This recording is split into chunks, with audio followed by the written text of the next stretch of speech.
Olá pessoal, sejam todos bem-vindos. É muito bom saber que vocês estão aqui comigo acompanhando essa gravação. É um conteúdo que é de início teórico, no entanto, ele complementa o que a gente já aprendeu até agora em custos. Então, já vimos todo o custeio por absorção, agora a gente inicia o custeio variável. Já comentamos sobre a diferença de apuração de custos pelos dois, o custeio por absorção, por um lado, totalmente fiscal, o custeio variável todo por outro lado, para tomada de decisão. Já vimos algumas decisões que podem ser tomadas a partir do custeio variável. Agora a gente continua com o conteúdo fazendo uma análise que a gente chama de custo, volume e lucro, que aborda já alguns aspectos que a gente já viu, como a margem de contribuição, e acrescenta outros, como a margem de segurança e os pontos de equilíbrio. Então, segue aí e me acompanha na aula de hoje para a gente poder se encontrar na quarta já com o conteúdo prático. Bom, o capítulo de livro que vocês podem acompanhar é esse aqui, do Eliseu Martins. O meu já tá até destacadinho, ó, para eu não esquecer. Vocês têm esse livro em PDF. Os capítulos 22 e 23 vão ajudar vocês, caso vocês precisem de mais algum auxílio teórico para compreender o que a gente está falando na aula de hoje. Na análise que a gente chama de custo, volume e lucro, a gente principalmente acompanha 3 ou 4 funções. Na verdade, a gente acompanha como que alguns aspectos vão afetar a nossa tomada de decisão, os nossos resultados, as nossas metas dentro da organização. Primeiro, o aspecto de venda. Em seguida, o aspecto dos custos fixos e variáveis. Ainda, o nível de atividade desenvolvido e, por fim, o lucro desejado. A gente verifica como que, de certa maneira, uma variação em um dos aspectos pode afetar os demais, no que se refere ao lucro desejado, no que se refere ao que a empresa tem de despesas financeiras, no que se refere à margem de contribuição que ela tem, enfim, todos os elementos que a gente já viu e alguns outros que a gente vai incluir na aula de hoje. O que faz então esse CVL que a gente chama? A gente vai começar a falar, na verdade, em alguns aspectos que podem afetar o resultado da organização. A gente já sabe que, por exemplo, a variação do custo pode afetar, mas às vezes a gente não sabe o quanto pode afetar, né, no aspecto de atingir o resultado desejado. A gente também vai falar em relação ao volume de produção, ou seja, quanto uma quantidade produzida pode afetar os resultados organizacionais, dependendo do quanto se quer vender. E a gente ainda pode falar sobre o quanto o lucro desejado pode impactar ou surtir algum efeito no quanto eu tenho que vender, né, para eu atingir essa margem. Isso ocorre principalmente porque quando a gente está falando em custeio variável, a gente inclui no que a gente chama de custo todos os elementos que variam conforme a produção e a venda. E por outro lado, a gente tem o conceito de custo de despesa fixa, que é aquele que se mantém estável, mesmo com uma oscilação em determinados níveis dentro da expectativa da organização. Então, a gente tenta, na verdade, encontrar um equilíbrio, como o próprio nome diz, né? Enquanto eu devo produzir e vender, diante do que eu tenho que arcar. Alguns dos termos que vocês estão vendo aqui no slide do ladinho direito, que a gente chama de análise CVL, é a margem de contribuição, que a gente já viu esse conceito. O que a gente vai aprender hoje, que é chamado ponto de equilíbrio e margem de segurança, e tem mais um pontinho que chama de alavancagem operacional. Tudo isso vai fazer parte da análise conjunta do custo, do volume e do lucro. Esses 3 aspectos se interrelacionando para a empresa atingir o objetivo desejado. A análise CVL, ela vai responder algumas questões ou algumas dúvidas que podem surgir diante do conceito de gestão de uma empresa. Primeiro, o quanto o aumento ou a diminuição dos custos, sejam fixos ou sejam variáveis, podem afetar na nossa tomada de decisão, na nossa produção. Ou ainda, o quanto o aumento ou o volume de vendas pode também afetar nisso. E, por fim, o quanto a redução ou a majoração do preço também afetar, de certa maneira, nos nossos objetivos a serem alcançados. Bom, vamos falar primeiro sobre o que a gente chama de margem de contribuição, certo? A margem de contribuição a gente já viu, na verdade, para fazer um cálculo básico dela, a gente pegava todo o preço de venda, a gente deduzia os custos e despesas variáveis e a gente encontrava um resultado que a gente falava que era um resultado que contribuía para a gente poder pagar com os nossos custos e as nossas despesas fixas. A partir dessa margem de contribuição, a gente poderia ver também o quanto a gente poderia aceitar uma proposta de preço de venda, né, uma oferta de compra, ou não. A gente viu isso em alguns exercícios anteriores. A gente também consegue ver a margem de contribuição como um indicador que vai nos ofertar uma informação muito importante, que é o quanto eu tenho que faturar ou o quanto eu tenho que vender em unidades. E é a margem de contribuição que é o pontapé para a gente calcular o ponto de equilíbrio. A gente já viu também, em alguns exercícios anteriores, que a margem de contribuição ela pode ser um valor em relação às sobras, né? O preço de venda menos o custo e despesa variável, ou também a margem de contribuição ela pode ser um percentual, que é o quanto o valor em margem de contribuição representa do preço.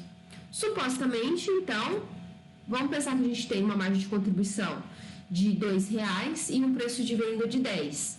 A gente, para encontrar a margem de contribuição em percentuais, a gente pega os R$2 e divide por 10 e encontra que a margem de contribuição daquela empresa é de 20%, ou seja, o quanto sobra em relação ao preço e custos e despesas variáveis é de 20% para poder arcar com os custos fixos.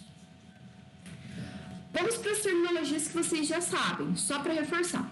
Margem de contribuição é o valor resultante da venda de uma unidade após a gente deduzir todos os custos e despesas variáveis associados a ela. Professora, não tem custo fixo? Tem custo fixo, mas a gente inclui depois a margem de contribuição. Esse valor de margem de contribuição é que vai nos ajudar a uma análise do quanto que nos resta ou quanto cada produto, de certa maneira, contribui para a gente poder pagar o que é fixo, o que é de manutenção, de certa maneira, para a empresa, ou seja, o seu aluguel que é fixo, o seu seguro que é fixo, a sua manutenção de honorário que é fixo, o seu marketing que é fixo, o salário do supervisor que é fixo, todos aqueles elementos que, independente se a empresa fabricar ou não, eles passam a ser necessários, imprescindíveis para manter as operações da organização. Fiz um gráfico bem basiquinho aí para vocês, na verdade é uma tabelinha, só para vocês entenderem e voltar àquele raciocínio que a gente já tinha nos relatórios de custeio variável. Então, ó, lembra que a gente fez assim, ó, preço de venda unitário, que é o preço de mercado, ele pode ser unitário, se a gente quiser uma margem de contribuição total, a gente pega esse preço, multiplica pela quantidade vendida, e a gente tira todo o custo unitário, que podem ser das compras, né, que envolvem muitas vezes essa compra, também o seu vínculo com a venda. Então, pode ser o custo unitário na fatura, que é o custo bruto, menos aqueles descontos que podem existir. Fran, como assim os descontos? Podem ser os tributos incidentes sobre a operação, pode ser alguma compensação que você tem. A gente inclui também aí, nesse caso, se eu tenho algum frete, se eu tenho algum seguro, ou seja, todos aqueles elementos que fazem parte do que envolve o custo de aquisição para a organização. Esses custos unitários de compra são aqueles que a gente chamava também de custos e despesas variáveis, tá bom? Até vocês podem ver. O primeiro item, o item 2, são os custos variáveis, que a gente chamava, e o item 3 são as despesas variáveis vinculadas à venda. Então, podem ser várias despesas que a gente chama, embora os tributos não sejam despesas, eu incluí como despesas aí, só para vocês não se esquecerem que, por exemplo, se na compra a gente pode ter recuperação de ICMS, por outro lado, na venda, ele existe para ser recolhido sobre o preço de venda. A mesma coisa pode acontecer com outros tributos. Pode ser que o IPI também seja recuperado e, em seguida, ele seja cobrado sobre o valor da transação de venda. Também coloquei outros que possam existir caso a gente consiga mensurar: imposto de renda, contribuição social. Para quem é Simples Nacional, a gente também pode incluir o valor do DAS através do Simples e também comissões e outras tantas despesas variáveis que possam existir. Eu coloquei aí como mão de obra direta o item 4, mas a gente tem que lembrar que a mão de obra direta ela vai existir se e somente se, principalmente antes da margem de contribuição, se ela for variável. Caso contrário, a nossa mão de obra direta vai incluir lá nos aspectos fixos, ou seja, nos custos e despesas fixas. Então, se ela não existir como um custeio variável, você vai excluir ela desse formatozinho aí. E em seguida, a gente pode encontrar tanto a nossa margem de contribuição unitária, como se a gente fizer no aspecto grande, né, ou macro, pode ser uma margem de contribuição total. E a gente pode encontrar também a nossa margem de contribuição em percentual, que era o que eu estava falando com vocês. Ou seja, é o momento em que eu pego a minha contribuição em reais e divido sobre o preço de venda também em reais e eu encontro a minha margem de contribuição em percentual. Essa margem de contribuição em percentual ela vai ser importante porque ela vai nos ajudar a calcular um aspecto do ponto de equilíbrio. Então, margem de contribuição a gente já está careca de saber e a gente já sabe que vai ser aquele valor que vai nos ajudar a aceitar ou não a proposta de venda, que também vai nos ajudar a depois, em seguida, nós calcularmos o ponto de equilíbrio. Fiz um exemplo aqui para vocês, esse exemplo vocês já vão saber muito claro, só que ele reforça como que a margem de contribuição, a análise da margem pode nos ajudar a verificar se uma proposta que às vezes é feita, ela pode ser aceita ou não. Então vamos lá. Então, tem um exemplo de um restaurante, o restaurante Bom de Garfo. Esse restaurante ele serve em média 3 mil pratos por mês, tem 12 mil reais de custo fixo e 15 mil reais de custos variáveis. O preço de venda de cada prato é de R$9 e a empresa pode fabricar, ela consegue, na verdade, tem uma capacidade operacional de fabricar até 5 mil pratos por mês. Só que ela só fabrica 3, ou seja, ela tem uma margenzinha lá que é um tempo que fica, de certa forma, ainda que ocioso. Então, se a gente for fazer uma análise básica aqui, os 15 mil reais de custos variáveis dividido pelos 3 mil pratos, a gente tem um custo variável de R$5 por prato, ok? Não pode se esquecer disso. Bom, a gente tem nesse cenário uma grande oferta de um fornecedor. Então ele fala assim, olha, eu quero fazer uma parceria com você, mas eu não posso pagar R$9 por prato feito. O que você acha se eu te oferecer R$6 para eu comprar 1000 pratos por período para você, para servir para os meus funcionários, para alguém que vem visitar a empresa? E aí você pega, a primeira coisa que você pensa é, vou calcular o custo de cada prato, porque através do custo de cada prato eu vou conseguir ver se a oferta é aceitável ou não. Então vamos lá. Primeira coisa que você faz, você que é conhecedor de custos, vai fazer, né, qual que é o custo do prato. Você já fez meio ano de contabilidade de análise de custos, já sabe que tem como calcular pelo custeio por absorção e o que você faz é esse cálculo aí que vocês estão vendo. Então, olha só, você vai fazer um relatório bem básico, falando assim, olha, meu custo fixo por mês é de 12 mil reais. Bom, eu já sei que cada prato em média custa R$5, então, atualmente, cada prato tem um custo, né, pensando que são 3 mil pratos, 15 mil reais, eu tenho 27 mil de custo, se for pensar para manter o meu restaurante. Se eu tenho 27 mil de custo e divido por 3 mil pratos serviços, 3 mil pratos servidos, eu tenho R$9 de custo por prato. Sem condições, né? Afinal de contas, como que eu vou fazer uma venda, ou seja, como que eu vou firmar uma parceria de R$6 por prato, se ele me custa 9, eu vou ficar no prejuízo. Jamais eu farei isso. Ousa dizer que você deve repensar sobre a sua decisão. Por quê? Porque a gente sabe que aqueles 12 mil reais que são de custos fixos, eles são fixos se você fabricar ou se você produzir 3 mil pratos ou 4 mil pratos. Afinal, a tua capacidade produtiva não é de 5 mil pratos? Então, veja só. Convido vocês a fazer uma análise um pouquinho diferente. Então, veja só. Eu tenho aí um preço de venda de R$9 e eu já sei, eu já fiz o cálculo nos slides anteriores, que se eu tenho 15 mil reais de custos variáveis para servir 3 mil pratos, na verdade, 15 mil dividido por 3 mil, cada prato tem um custo variável para esse restaurante de R$5. Isso quer dizer que Cada prato oferece uma margem de contribuição de R$ 4,00 para poder pagar os R$ 12.000 que são custos fixos. Bom, então pensando que são 3.000 pratos servidos, R$ 4,00 a 3.000 pratos servidos, eu tenho uma margem de contribuição de R$ 12.000, que é exatamente o que eu vou fazer, o que eu vou usar para pagar meus custos fixos, certo? Fechou? Todo mundo chegou até aqui? Se não chegou, volta um pouquinho antes do vídeo que vai entender melhor. Isso quer dizer que se cada prato pode me oferecer de margem de contribuição R$ 4,00, e se eu tenho 3.000 pratos, eu consigo atender, né, a minha expectativa de pagar os custos e despesas fixas, que são de R$ 12.000, e fico no zero. Não me sobra nada, mas também não tenho que tirar nada do bolso. Consigo pagar meus custos fixos. E a opção 2 é uma opção um pouquinho diferente, mas a gente vai ver que talvez ela pode nos ajudar. A opção 2, ou a nossa nova proposta, era de ter o preço de venda de R$ 6,00 e ter os nossos custos variáveis ainda assim. Vejam, você continua com os mesmos custos variáveis, exceto se por algum motivo você melhorou ou teve algum aumento no custo do prato, né? No custo de fazer a comida.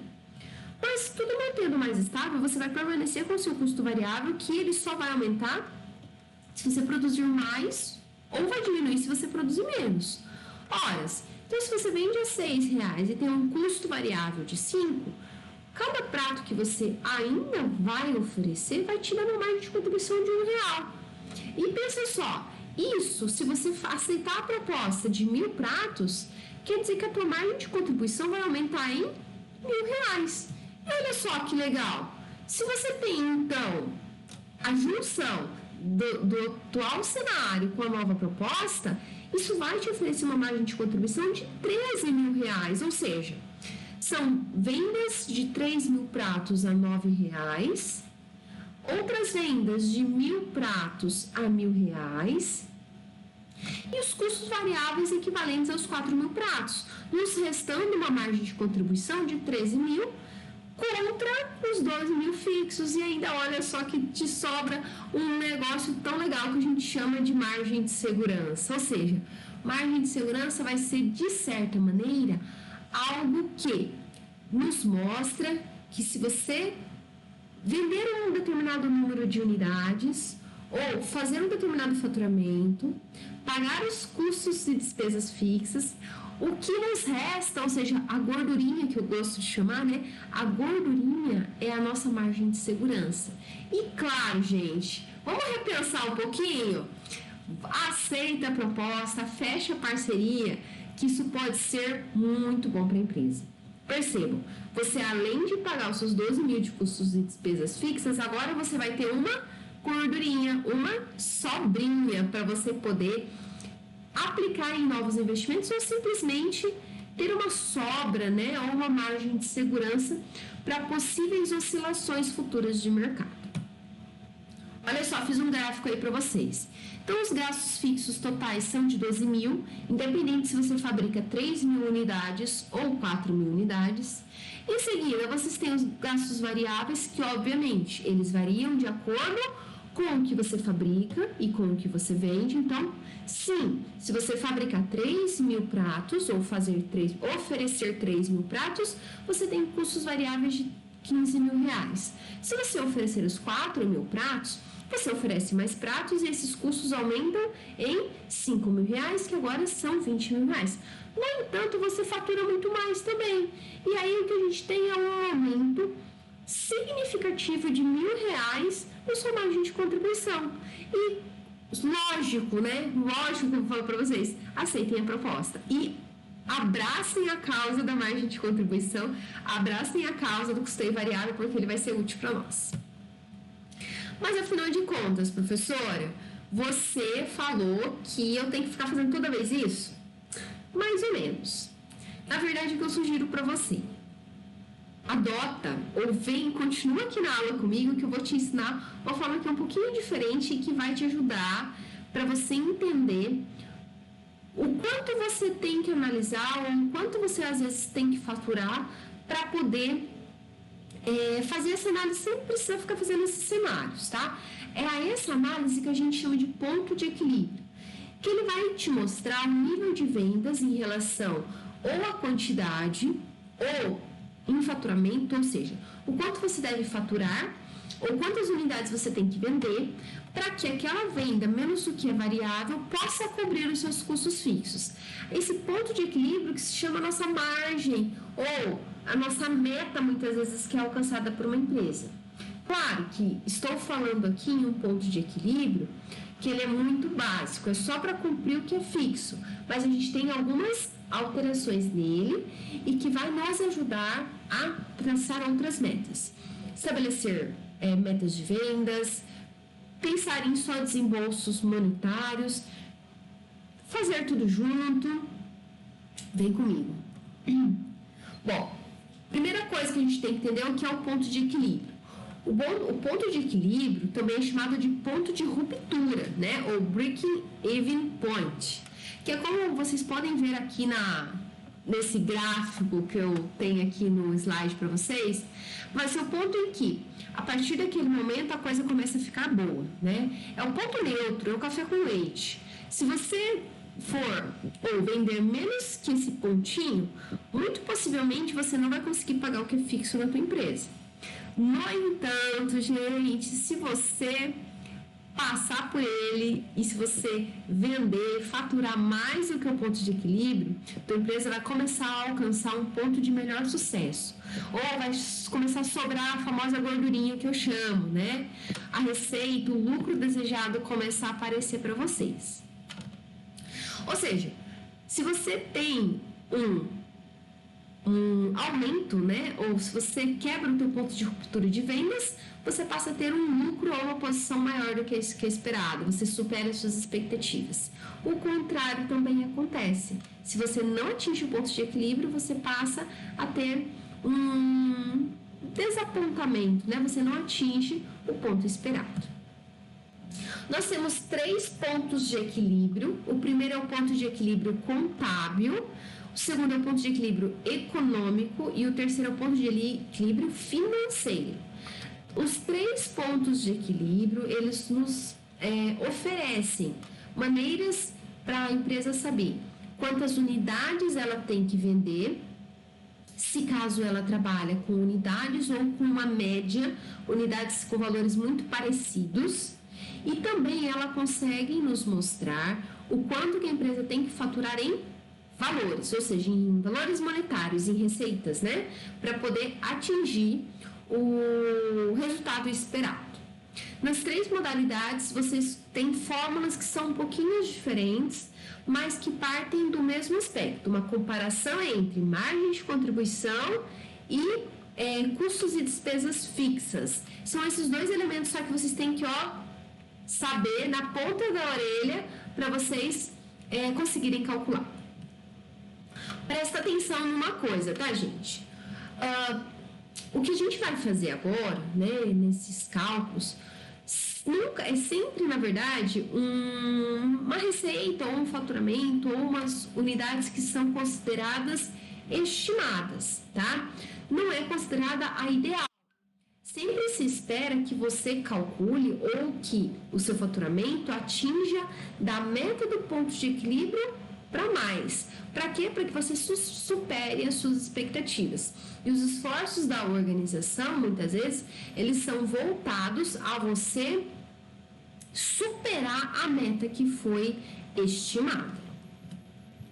Bom, isso quer dizer que, quando a gente estabelece um preço de venda, a gente sempre tenta fazer um equilíbrio entre custos e despesas, que é a idealização do ponto de equilíbrio, mais uma margem de lucro, que, ou seja, alcançar uma margem que é de segurança, o que pode nos dar a gordurinha, né, para a gente estar munidos diante de oscilações de mercado, diante de situações em que a gente não consegue alcançar a nossa expectativa de venda. Primeiro ponto de equilíbrio contábil. Já deixei uma anotaçãozinha aí para vocês Ponto de equilíbrio contábil é lucro zero. Ele vai esperar simplesmente que a sua DR termine com lucro zero, ou seja, não tenha lucro, mas também não tenha prejuízo. Então, se considera basicamente todos os custos e despesas fixas e tudo que é variável, e você para ter aquele fôlego, a partir do momento em que eu faturar tantos reais mais um, eu começo a ter lucro na minha DR. O ponto de equilíbrio contábil, ele vai informar, se for em quantidade, né, quantas unidades você deve vender para que aquele lucro seja nulo. No entanto, o lucro nulo, obviamente, não é o ponto ideal que a gente espera, até mesmo porque a gente espera que, além de pagar tudo o que é fixo e o que é variável na sua DR, você ainda consiga remunerar um capital próprio, ou seja, você no mínimo espera que tenha uma margenzinha de retorno. É desse conceito que a gente parte para o segundo conceito, que é o ponto de equilíbrio econômico. No entanto, ainda assim, para fins de desencargo de consciência, a gente costuma calcular também o ponto de equilíbrio contábil, ou seja, verificar a partir de quantas unidades ou de qual faturamento que ele tem que existir ou que eu tenho que fazer acontecer dentro da minha organização para que eu possa, pelo menos, pagar tudo que é fixo dentro dela. O ponto de equilíbrio contábil, quando ele é calculado em unidades a serem vendidas, ele considera, primeiro, os custos fixos, que são as despesas e despesas e custos fixos, dividido pela margem de contribuição unitária em valores monetários. Eu coloquei em reais aí, mas poderia ser na moeda na qual você está trabalhando. Então, se for euro, se for ien, seja lá o que você quiser, tá bom? Mas como a gente está falando do Brasil, eu coloquei já em reais aí.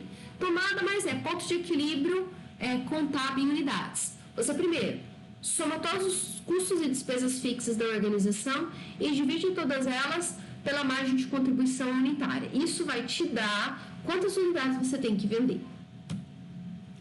A margem de contribuição unitária, o ponto de equilíbrio contábil em valores, ele é dado de uma forma um pouquinho diferente.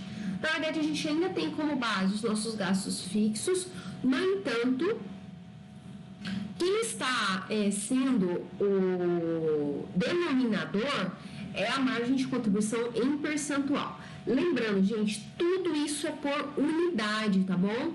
Margem de contribuição só vai ser usada em unidades. Não adianta você colocar total aí que não vai dar certo. Margem de contribuição em percentual é dada pela fórmula. Margem de contribuição em reais, margem de contribuição unitária, dividido pelo preço de venda unitário. Volta aquele exemplo que eu dei lá no comecinho da aula. Se você tem uma margem de contribuição unitária de R$2 e o teu preço de venda é R$10, você pega os dois, divide por 10 e acha ponto 2, que é os 20% que a gente está falando. Pega os seus gastos fixos, divide por ponto 2 e aí sim você encontra o quanto você tem que faturar. E aí todos os esforços da organização serão direcionados para você atingir aquele faturamento. Então, ponto de equilíbrio contábil ele pode ser alcançado em, primeiro, meta de unidades ou meta de faturamento. Como você preferir, ou se você quiser, faça os dois. Ponto de equilíbrio econômico. Eu estava falando para vocês que o ponto de equilíbrio contábil tem uma pequena falha, que é justamente só chegar ao lucro zero, certo? E a gente não espera chegar ao lucro zero só. A gente espera ter uma margem, né? A gente espera, na verdade, ter uma meta de pelo menos lucro. É a partir dessa concepção de meta de ter um lucro que surge o ponto de equilíbrio econômico. Por quê? Porque o ponto de equilíbrio econômico, a gente pensa num ponto, na verdade, numa meta em que a sua receita ela é suficiente para cobrir seus custos e despesas fixas e, além disso, proporcionar uma margem de lucro. Essa margem de lucro, muitas vezes, ela é dada em valores, ou se você usa os seus gastos em percentuais, ela também pode ser atingida em percentuais. Qual que é a fórmula que a gente usa para achar o ponto de equilíbrio econômico? Então, pegamos os nossos gastos fixos em reais, assim como no ponto de equilíbrio contábil, só que agora estabelecemos uma margem de lucro desejada. Volto a reforçar para vocês, tá bom? Esses gastos fixos, se você conseguir identificar o percentual dos gastos fixos e quiser usar uma margem de lucro desejada em percentuais, sem problema nenhum. Por outro lado, se você usa os seus gastos fixos em reais, você também precisará usar a sua margem de lucro desejada em reais. Ou seja, soma os gastos fixos com a sua margem de lucro e divide pela margem de contribuição. Se você usa os gastos fixos sobre a margem de lucro em reais, você encontrará o ponto de equilíbrio contábil em unidades. Quantas unidades você vai fazer, vai estimular os seus vendedores a vender, para que você alcance tanto o conceito de pagar os seus custos e despesas fixas, quanto atingir tua margem de lucro. Se a empresa ela quer fixar a meta de venda, o ponto de equilíbrio econômico, gente, é um dos melhores que a gente pode adotar. Ok? Por quê? Porque ele consegue estabelecer metas. Tem empresas que chegam a estabelecer pontos de equilíbrios por depósito ou por filiais, para que cada vendedor consiga em uma determinada região vender uma determinada quantidade de unidades e assim convergir os esforços para um objetivo comum. Isso pode ser encontrado também em valores. A única coisa que muda, vocês já devem ter percebido, é a margem de contribuição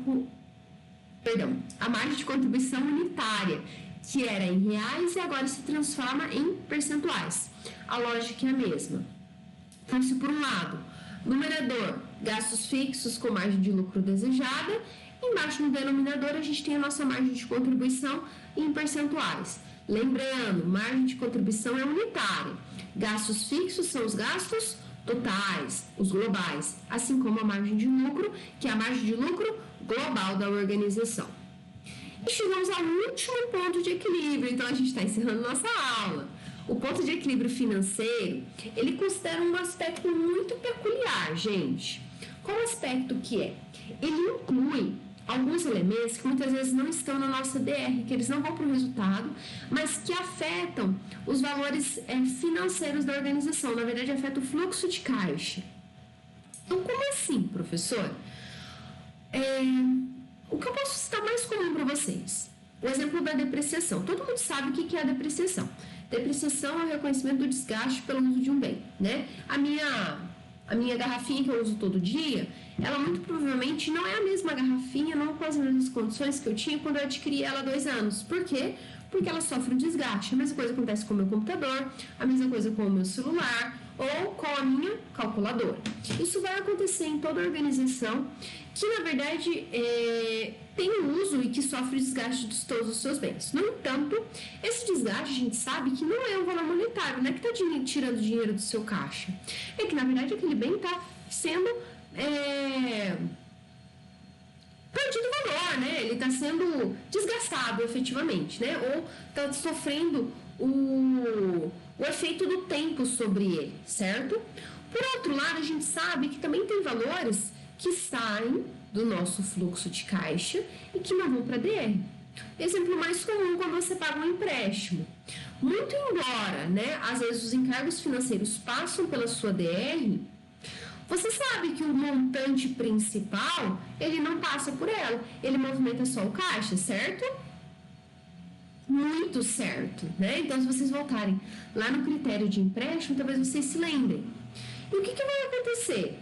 Você muitas vezes precisa ter um fluxo de caixa, precisa entender um pouco quantas unidades você tem que vender, não só pensando na sua DR, não só pensando no aspecto econômico. Você precisa falar assim, ei, mas todo mês eu pago um empréstimo, que meu Deus do céu, é muito representativo em relação ao meu fluxo de caixa. Não tem como a gente fazer uma análise para que as minhas unidades também sejam capazes de pagar o meu financiamento. Digo para vocês, tem, e aqui está a solução. Então, o teu ponto de equilíbrio financeiro vai fazer justamente isso. Ele vai considerar, muitas vezes, também os elementos que farão a movimentação no teu caixa. E o que tem mais de comum nisso são algumas contas a pagar que às vezes não passam pela DR, e em alguns outros momentos também os empréstimos que existem, os financiamentos que não vão passar diretamente pela DR, mas que vão fazer a movimentação no teu fluxo financeiro. Ele é amplamente utilizado quando uma empresa deseja saber se o fluxo de venda delas é suficiente para pagar os gastos totais e outras dívidas que muitas vezes não estão adicionadas no aspecto econômico da sua DR, ou seja, você muitas vezes não contabilizou pelo teu resultado, mas ele vai mexer no teu patrimônio. A fim de calcular o ponto de equilíbrio financeiro, a gente normalmente segue algumas etapas. Então, qual a primeira etapa que a gente segue? Primeiro, a gente acha o total dos nossos gastos, né, os nossos custos e despesas fixos, e a gente pode, em um primeiro momento, tirar os valores que não são financeiros. Amortização, depreciação, exaustão. Por outro lado, a gente pode dar uma olhadinha no nosso balanço e a gente pode adicionar aqueles elementos que são financeiros e que não passaram pelo nosso resultado, que é o que acontece normalmente com os empréstimos e financiamentos. Esses podem ser adicionados sobre o nosso numerador lá de cima. É isso mesmo, além dos custos, dos gastos que a gente tinha fixos, a gente também pode incluir eles agora. Ou seja, o nosso ponto de equilíbrio financeiro, ele vai ser os nossos gastos fixos, né? Os nossos custos e despesas fixas. Você pode ter ainda uma adição dos gastos financeiros e, tem um errinho aí na fórmula. E nós podemos excluir os gastos não financeiros. Então, serão gastos fixos menos gastos não financeiros mais os gastos financeiros. Quais são os gastos não financeiros? Depreciação, exaustão, amortização. Quais serão os gastos financeiros? Empréstimos e financiamentos e dívidas que não passam pelo resultado. E a gente pode, mais uma vez, fazer a nossa divisão pela margem de contribuição unitária, que pode ser em reais, como também poderia ser em percentuais. Ou seja, a gente tem, de uma forma mais didática, o seguinte: gastos fixos totais menos depreciação, mais algumas dívidas que podem existir, né, que é o caso dos empréstimos dividido pela margem de contribuição unitária. E o que a gente encontra aí são quantas unidades que a gente pode vender para atingir o nosso ponto de equilíbrio financeiro. Nada muda em relação ao ponto de equilíbrio financeiro em valores, ou quanto a gente tem que faturar. Só que agora, em vez de a gente usar a margem de contribuição unitária em reais, a gente usa em percentuais. Mas cada um é de um jeito, professora? Como assim? Na verdade, essas distinções existem só para fins de literatura, né? Só para a gente poder enquadrar tudo certinho, cada um na sua caixinha. Mas eu devo falar para vocês que, às vezes, na vida real, a gente faz um bololô, né? A gente mistura tudo. Então, não tem nada de errado se a gente fizer algumas adaptações. Por quê? Porque esses pontos de equilíbrio, eles podem ser, de alguma maneira, adaptados. Ou seja, eu posso pegar um ponto de equilíbrio e adicionar minha margem de contribuição, minha margem de lucro, e ainda adicionar alguns aspectos financeiros. Por quê? Porque eu quero ter um ponto de equilíbrio mais global, para pagar minhas dívidas e eu ainda ter o meu lucro. Posso fazer isso? Claro que pode. Bom, o ponto de equilíbrio em unidades, quando a gente está adaptado a essa nova realidade que a gente tem, que as empresas normalmente utilizam, é nada mais do que, né, o que a fórmula mostra aí para vocês. São os nossos gastos fixos, despesas e custos.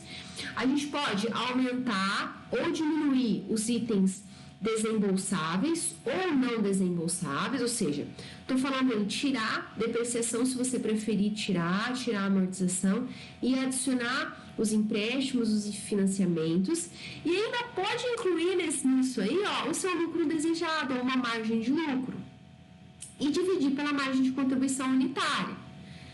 A gente pode fazer isso também em percentuais, se você preferir. O único problema que a gente encontra muitas vezes quando a gente fala em ponto de equilíbrio é que o ponto de equilíbrio, via de regra, né, via literatura, ele vai nos ajudar somente quando a gente tem um único produto. Portanto, ele tem algumas limitações. Uma alternativa que muitas empresas elas usam nesse caso é fazer médias. Então, preços médios de venda preços de médios de custos e preços médios de gastos, certo? Então, eu pego o preço de venda ao longo de um período de todos os produtos e uso a média de preço. A mesma coisa com os nossos custos para fazer a nossa margem de contribuição. A gente encontra um custo médio. Isso acontece em empresas que trabalham com alguns produtos que são carro-chefe. Então, 4 principais produtos que são carro-chefe. Ela consegue alcançar preços médios de venda e margens de contribuição média.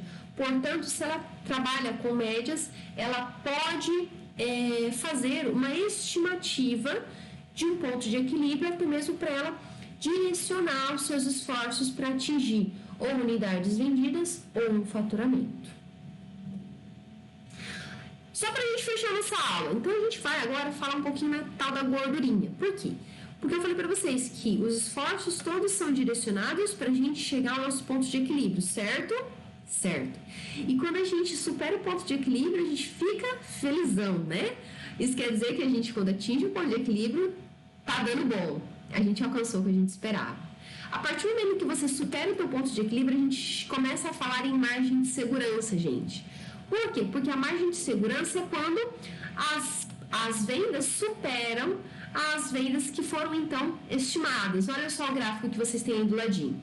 Então, a gente tem uma receita que é esperada no ponto de equilíbrio, que é o que a minha receita que eu espero que pague os meus gastos fixos, ou ainda que pague os meus gastos fixos mais a minha margem de lucro, ou ainda que pague meus gastos fixos, minha margem de lucro e meus outros itens que são financeiros.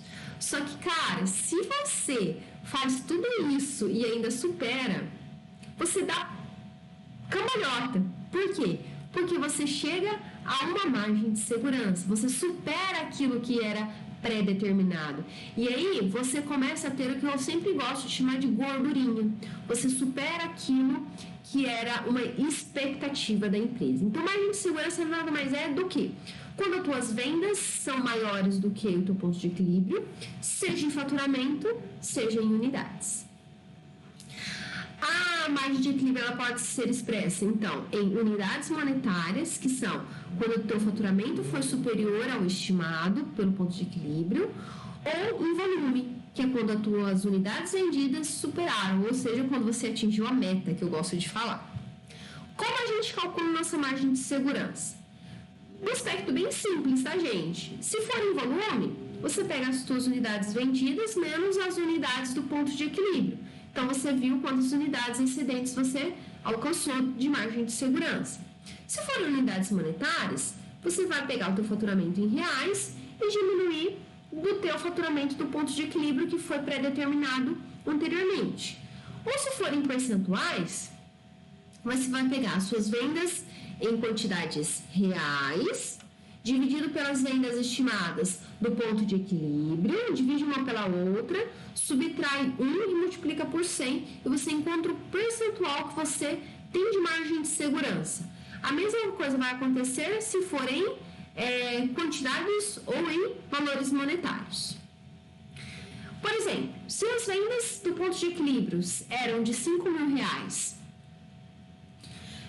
e você vendeu, na verdade, 6.500, a fórmula vai ser 6.500 de venda menos os 5.000 do ponto de equilíbrio, tua margem de segurança é de 1.500. Bom, se o ponto de equilíbrio for em unidades, ou seja, eu tinha um ponto de equilíbrio de 500 unidades, mas as minhas vendas efetivas foram de 650, se eu tenho 650 menos 500, minha margem de segurança é de 150 unidades. E a mesma coisa para a margem de segurança. Bom, se eu tenho 150 unidades de margem de segurança dividido pelas 650 que foram vendidas, eu multipliquei por 100, minha margem de segurança foi de 23% e isso é muito bom. A margem de segurança, se a gente for falar ela em gráfico, ela vai ser mostrada mais ou menos desse jeito. Percebam, galera, a linha na horizontal, ela representa o volume de vendas. Então, a margem de segurança nos mostra o que vocês têm em azulzinho aí, o quanto que vender 150 unidades a mais afeta, primeiro, o meu faturamento, que era de R$5.000 e foi para 6.500. E essa margenzinha de segurança é assim azul, que vocês podem perceber como que ela aumenta numa linearidade e os custos variáveis eles permanecem numa margem linear, e que, dado que os custos fixos eles são únicos, né, ou eles não variam dependendo da quantidade fabricada, você tem muito mais valor, ou te dá uma sobrinha muito maior para se em um momento de dificuldade você tenha aonde recorrer. Gente, espero que tenha ficado um pouco mais claro esse conteúdo teórico. Se ficou com dúvida, volta lá, assiste de novo. A gente quarta-feira vai se encontrar lá na aula para a gente fazer um exercício prático sobre todo esse conteúdo teórico que a gente viu aqui. Um abraço, até a nossa próxima aula e bons estudos!